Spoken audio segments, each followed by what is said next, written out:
Okay, this is lesson 10 of module 7. In this lesson, we're going to look at how we can take a repeating decimal and convert it back to the fraction representation of that number.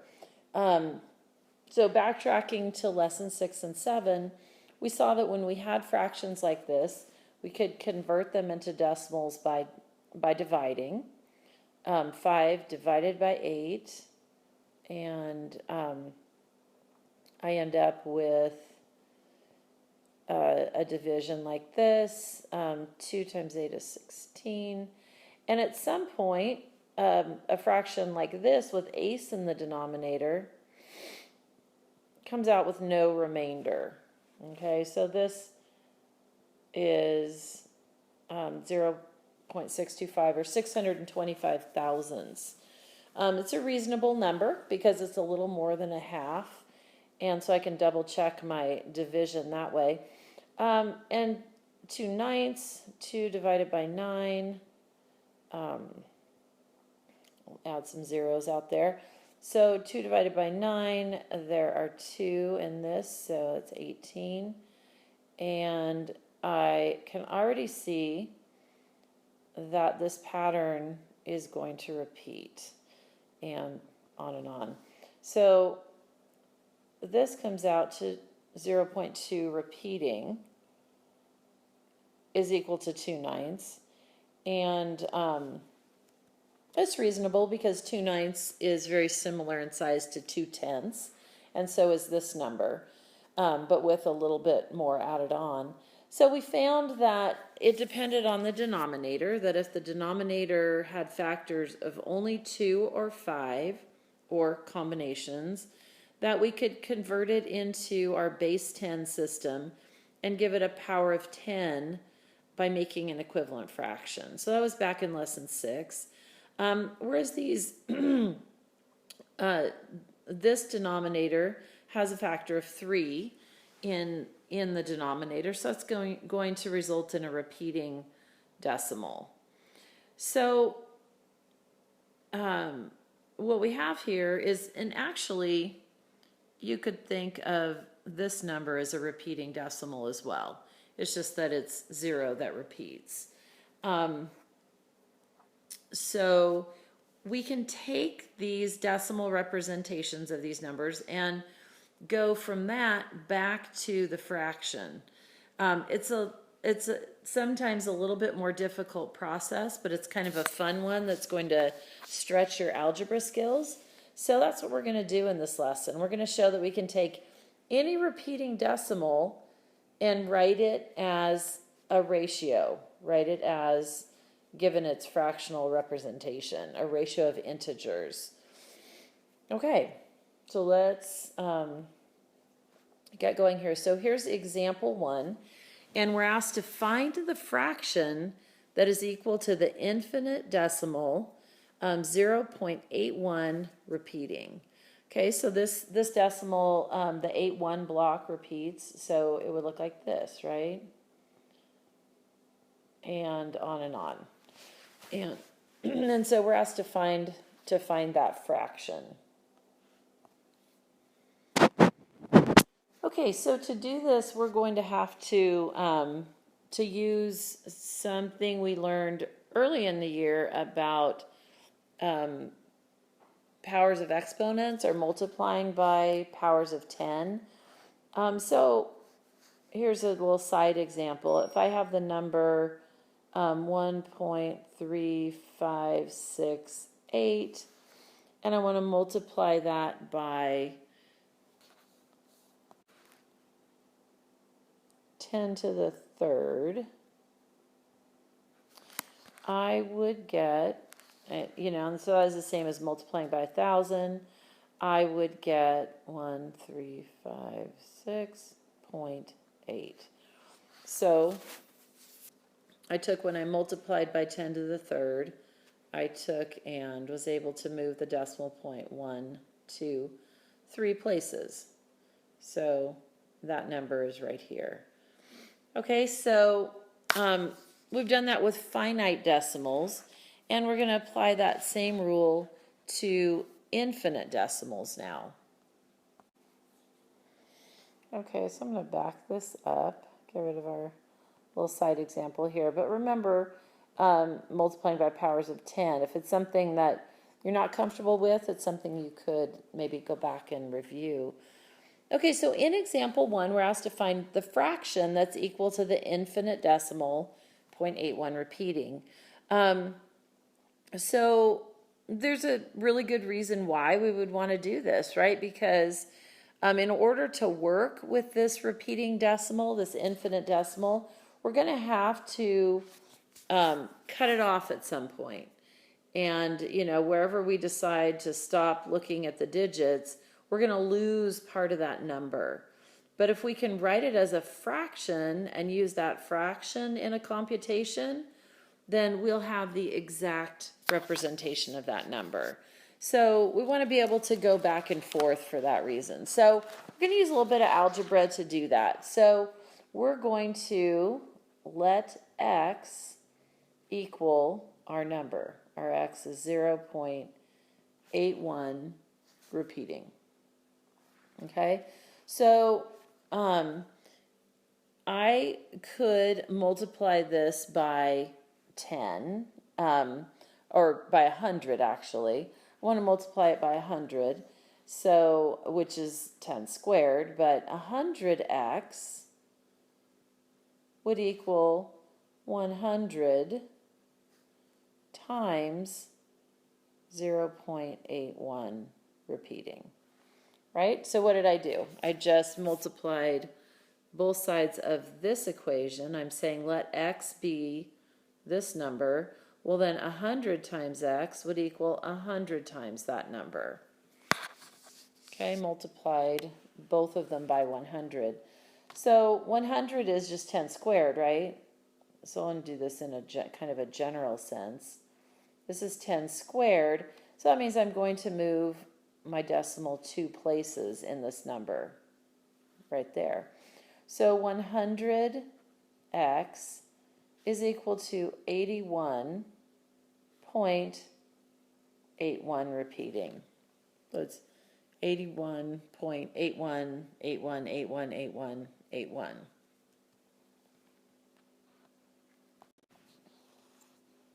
Okay, so now I'm going to split this number apart.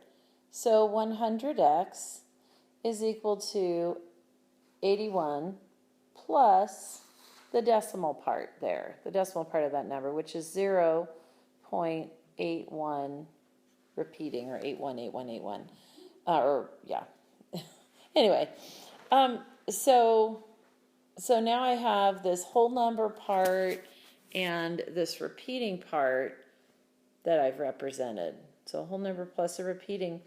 But if you look at this number right here, this repeating part, you'll notice that it is x. So I can say 100x is equal to 81 plus x. Okay, and I'm running out of room, which is really frustrating. But I'll go to a new screen here. Let's go to a blank screen. So what do we have? We have 100x is equal to 81 plus x. Okay, once again, I split it into a part so that I could represent this whole infinite decimal as my variable x. Okay, so what's going to happen now? So now I can, now I want to solve for x. Okay, so if we've done this before, I want to get my x terms on one side. So I'm going to subtract x from both sides there and end up with 100x minus 1x, which is 99x, and that's equal to 81. Because positive x and the negative x equals 0 together.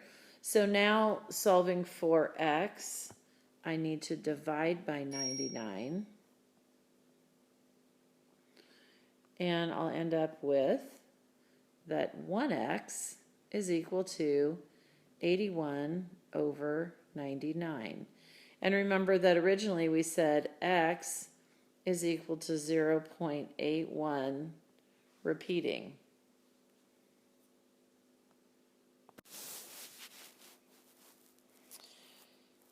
Okay, and continuing on, I can notice that this fraction here could be simplified. There's a factor of 9 in the numerator and denominator, so I can take 81 divided by 9 and get 9. 99 divided by 9 gives me 11. So x equals 9/11ths, and x also equals 0.811 repeating. So I have that 9/11ths is equal to 0.81 repeating. Okay, and that's what I was going for. This was my goal here, to find the fraction representation for this number. So now I have this infinite decimal, and I was able to determine what the fraction was that generated it. So you should get your calculator out and take 9 divided by 11 to double check that it gives that repeating decimal.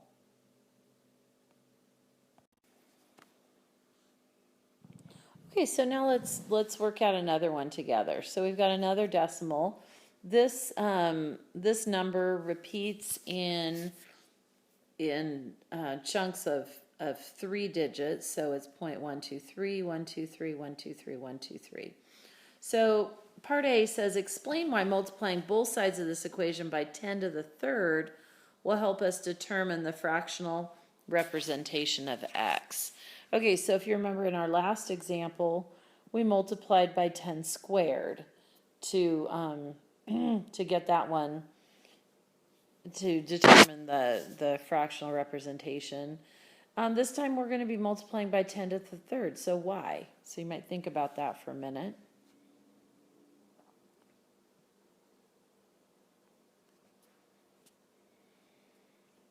Okay, so the reason would be this, right? If I multiply 10 to the third times my decimal representation here, I'm going to get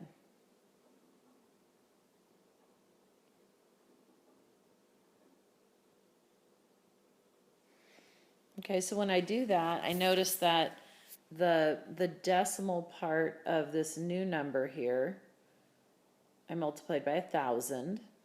So I moved the decimal place 1, 2, 3, and notice that it gives me this repeating part as the decimal number. Okay, so that's going to be the key to be able to use this kind of algebraic trick in order to figure out what the fraction is that this number represents.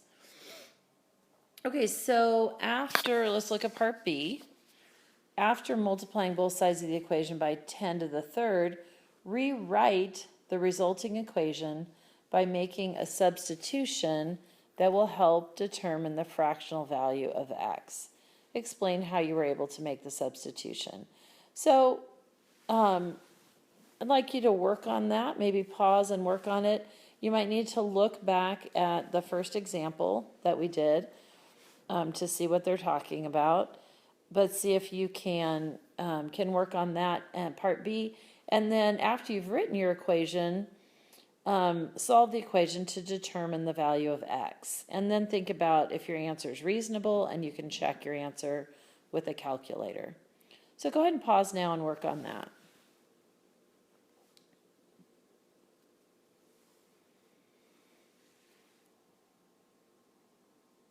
Okay, so here we go. We have been told to multiply both sides by 10 to the third.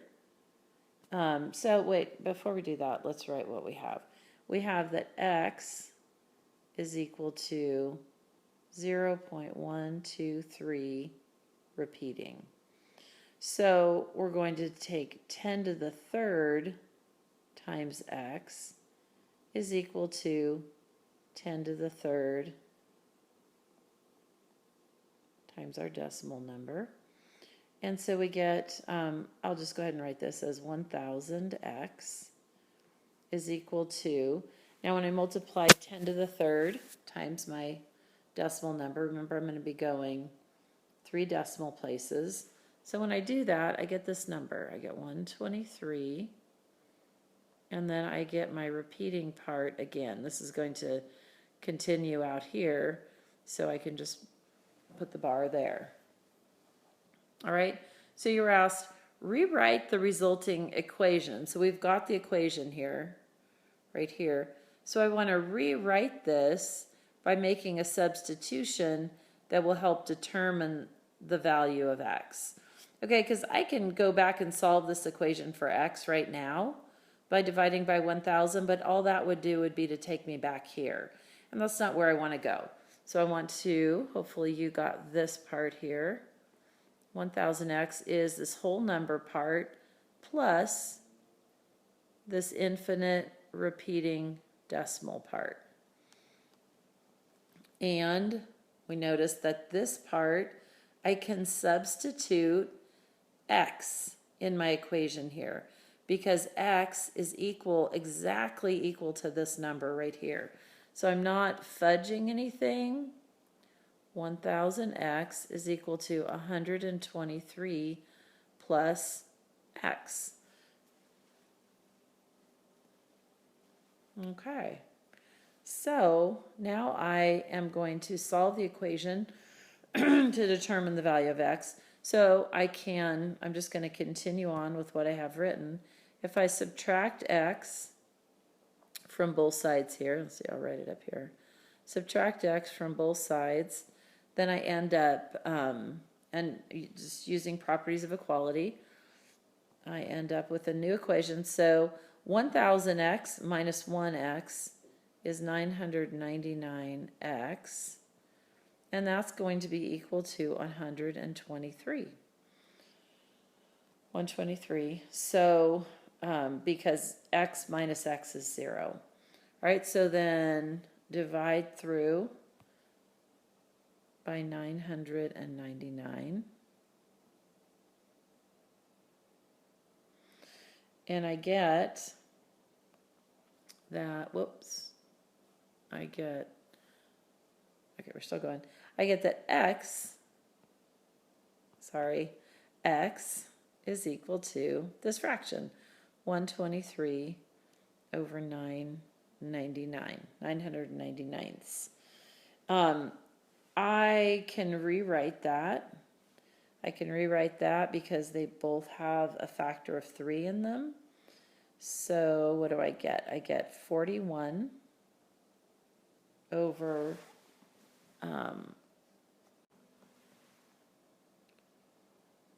333. Okay, so I know that x is equal to 41 333rds, and x is also equal to this repeating decimal, so I know that they're equal to each other.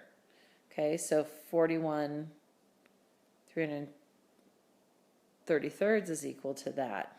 And so I would want to ask myself, is the answer reasonable? Well, it seems reasonable, especially when I look at this number, because this is almost thousands, right? So I haven't made a mistake yet here. It's almost thousands, and there's 123 of them, so it's pretty close. Now, so I would take 41 divided by 333 and make sure that that's the number that I get, and it is.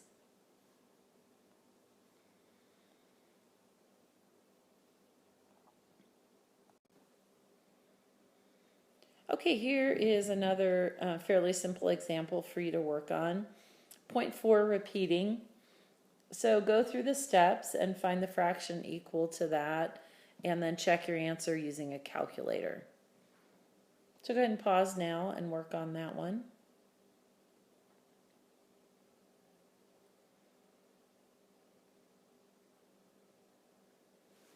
Okay, so for this one, if we let our x variable represent our repeating decimal, for this one, notice that you are only going to have to multiply by 10.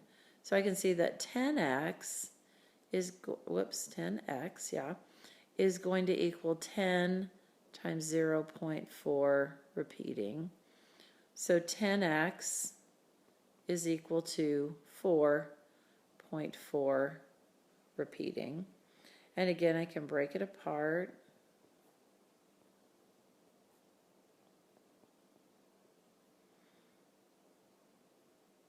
And recognize that this is x right here. 0.4 repeating is x, so I can substitute x there. Subtracting x from both sides, I get 9x is equal to 4. And then dividing by 9, I get x is equal to 4/9. Okay, and so since x was also equal to our repeating decimal, I can say that 4/9 is equal to 0.4 repeating right there. And that you should check with the calculator, 4 divided by 9. Okay, let's look at example 2. Example 2 is going to be a little more difficult. It's going to take a couple steps to actually get it to where we can make that repeating part of the decimal go away or change into a fraction. So let's look at the steps here.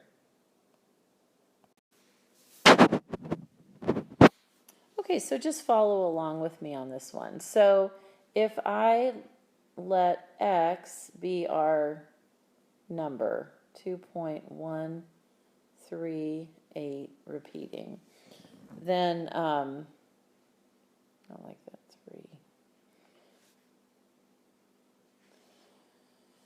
Then I could say if I multiply both of those by 10, or not 10, I want to multiply by 100. I want to get that repeating part in the decimal. So 100, or 10 squared, let's put it as 10 squared for now.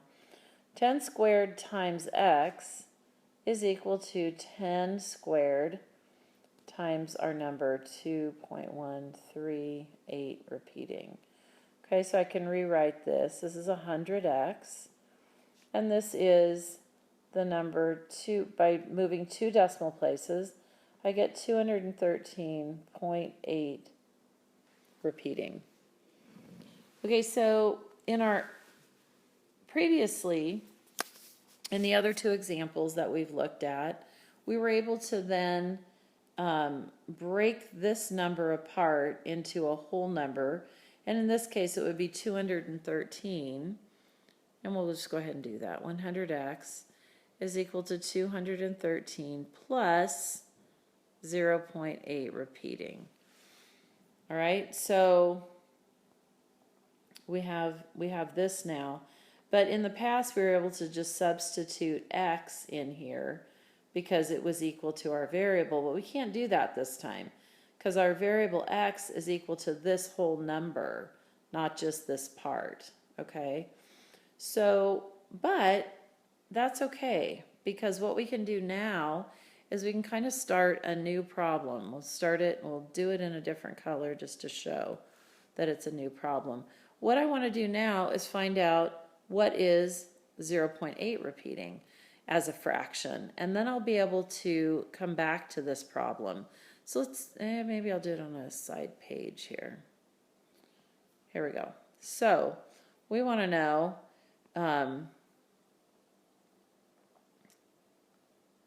let's just work on this problem now. What is 0.8 repeating? If I let x equal that, then 10x, this is just like the 0.4, right? I'm just going to do it without talking. You can follow my steps. 10x is 10 times that number, which would be 8.8 repeating. And so this is equal to 8 plus 0.8 repeating, which again is equal to our variable x. So 10x is equal to 8 plus x. Subtracting x from both sides, I get 9x is equal to 8. dividing by 9, I get x equals 8/9. So I can see that 0.8 repeating is equal to 8/9. All right, so now I'm going to use this result back in my original problem here. So let's back to purple, and I have 100x is equal to 213 plus whatever that was, 8/9. Okay, this is this number here. This infinite decimal can be exactly represented by 8/9. Okay? So now all we have to do is solve for x again. But before we do that, we're going to want to combine these two numbers into an improper fraction so that I can then solve for x by dividing by 100. Okay, so see where we're going with this. So 100x is equal to, so in order to combine these two, I need a common denominator, right? So I'm going to do 213 times 9/9 plus 8/9. Okay, so 100x is equal to, so if I'm going to use a calculator and do this, 9 times 213, and I'm going to get 1,925 ninths. Whoops, not 8. 25 ninths here. And that's 9 times 213 plus 8. Okay, so I'm getting close now. Now I'm going to, let me see if I can show this step. I want to multiply by 1 over 100. I can think of that as dividing by 100 as well, right? Multiply by 1 over 100. So this becomes, on this side of the equation, this is now 1x. And over here, I just multiply these two fractions. So let's write it over here on the side. I'm going to get x, x, which is our, again, up here, that's our number we started with. I've got it down to a fraction now, a ratio of integers. I have 1,925 over 900. Okay, I can already see that's not in lowest terms, or it's not completely simplified, as they both have at least a factor of 25. Okay, so if I divide top and bottom by 25, I get 77 over 36. So x is 77 over 36. X is also equal to 2.138. So that's the fractional representation of that number. So if you take 77 divided by 36, you will get that infinite decimal there. That's pretty cool. A little, maybe a lot of steps, and you might make some missteps while you're trying to figure it out, but you can kind of think of them as sort of puzzles to do. So here's another one for you to try. 1.623 repeating and 2.960 repeating. And then we will be done. So go ahead and pause the video now and really work on these. See if you can figure it out. And they're self-correcting, right? Because you can check your answer using a calculator when you come up with a fraction. So check it and see how you do. And both of these will need to be done in 2 steps. So both of these are kind of the trickier ones. But I think you can do it. Okay, So go ahead and pause and come back and check.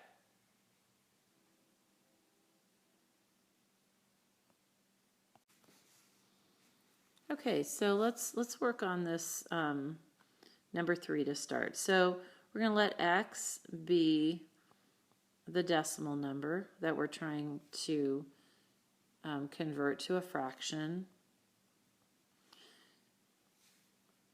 I'm sorry, it keeps moving around on me here. So I want that repeating part to be in my whole decimal. So I'll get that on this one by multiplying by 10. So 10x is going to be, and to multiply that other side by 10, I'm going to move the decimal place 1. So I get 16.23 repeating.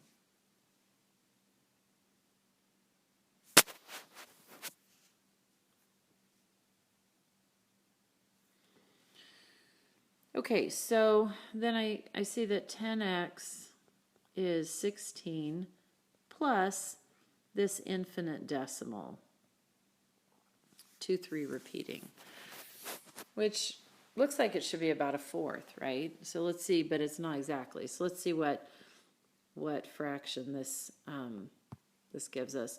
So now we're gonna, I'll use a new variable. So we'll let y be this part. So we're going to leave that first part alone for a little bit and figure out, see if we can figure out what this decimal is. Now, I want the repeating part to be in the decimal. So this time I'm going to multiply by 10 squared. So 10 squared y is equal to this number times 10 squared, which is going to move the decimal 2 places. So it's going to be 23.23 repeating. Okay, so this is 100y is equal to 23 plus 0.23 repeating. So now I can see that this since I've got y represented there, I can substitute it. So this is 23 plus y. So 99y is equal to 23. Subtracting y from both sides. And y is equal to 23 over 99. So I have the exact representation of that number now. So I can substitute it over here. So since I know what this is, I know that 0.23 repeating is equal to this fraction. So I'm just going to plop that fraction right in there. So now I have 10x is equal to 16 plus 23/99. All right, so now what I need to do is combine this as a mixed number. So this is going to be 16 times 99. I got to get this as 99ths, right? That's how I'm going to do it, by multiplying by 99 over 99, plus 23/99. So 10x is equal to, combining that fraction, I have 99ths, and I have 16 times 99 plus 23, and 16 times 99 plus 23 is 1,607.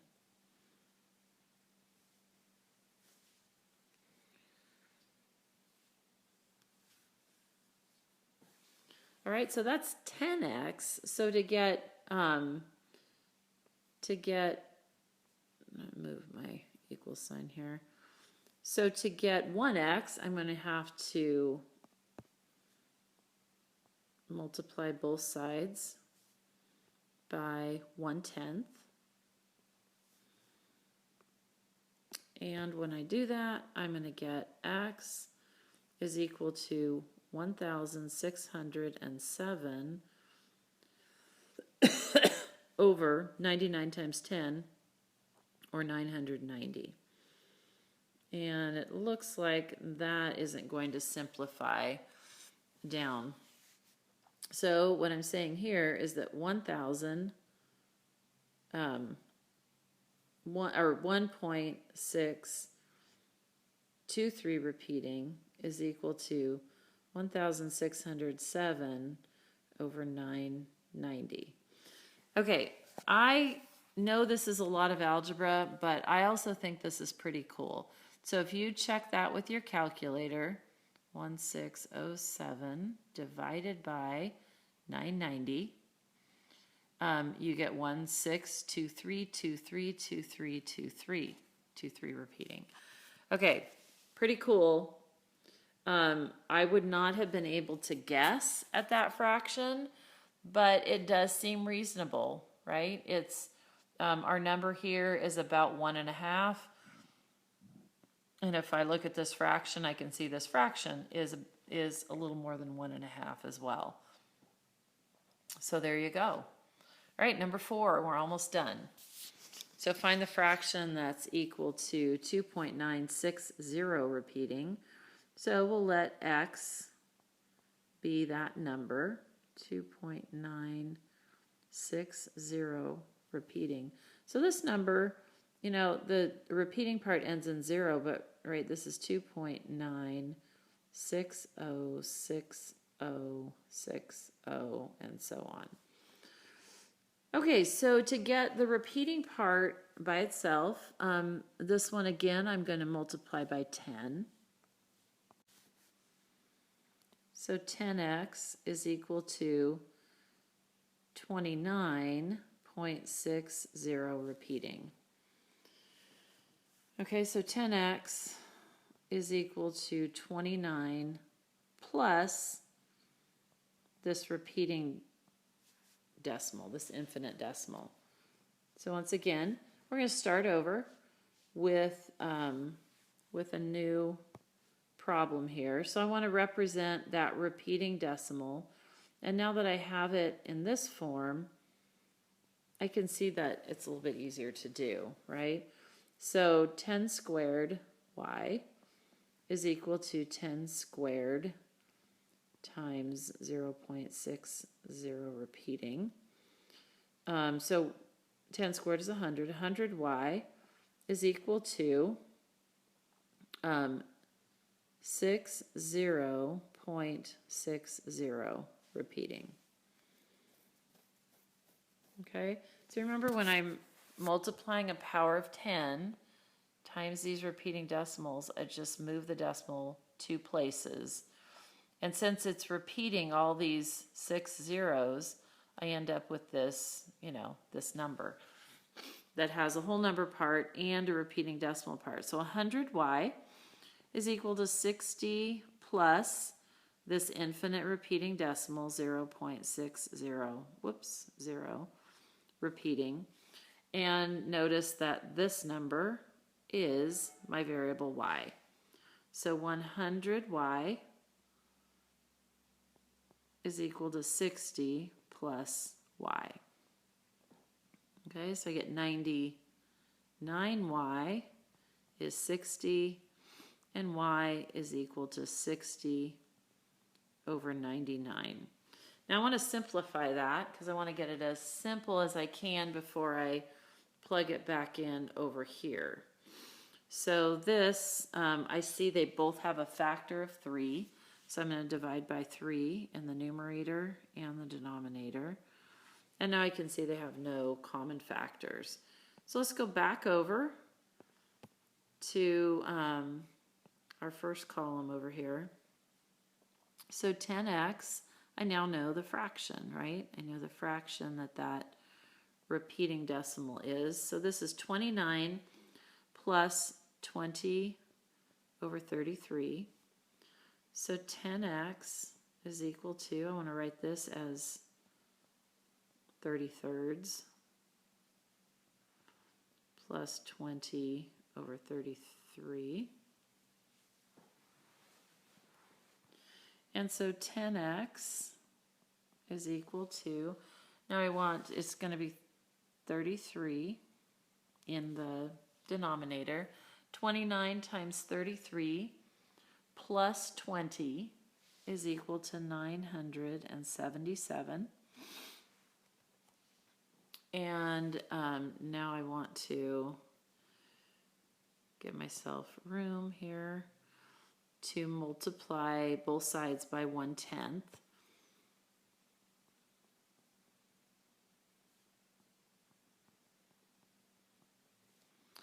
And now I can see that x is equal to 977 over 330. Okay, and then, and so what are we saying? We're saying that this number here, this fraction, or this ratio, this rational number, is equal to this repeating decimal right here. And if you look at this number here, this number is approaching 3. It's getting close to 3. And if you look at this fraction, you can see that it is also close to 3.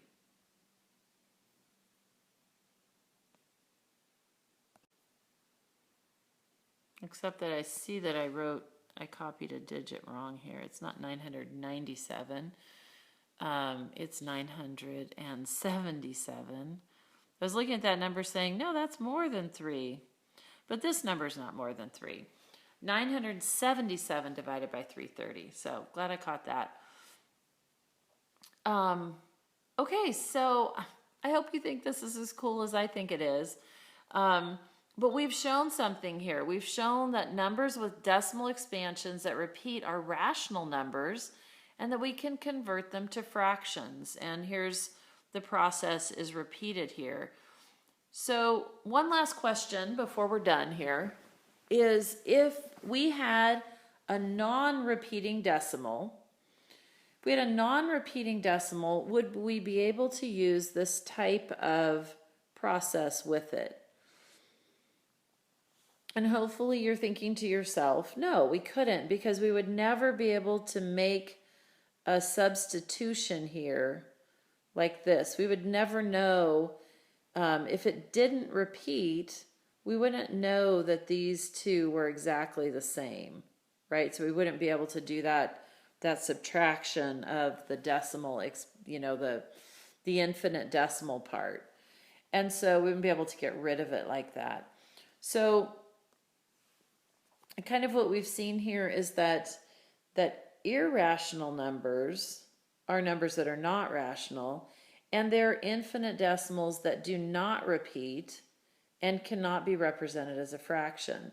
So the only way I can go through this process is if I have a repeating decimal. So the only way I could say that an infinite decimal is rational or can be represented by a ratio of integers is if it repeats. So therefore, non-repeating decimals are irrational numbers. Okay, so good luck with the problem set on that. If you get stuck on these, I encourage you to look at the answer key and see if you can follow the steps of the algebra. But only after you've tried it yourself, so that you can see maybe where you went wrong. But we can all learn how to do this, and it's really cool. It's cool. We've learned a lot about numbers today. Okay, have fun with that.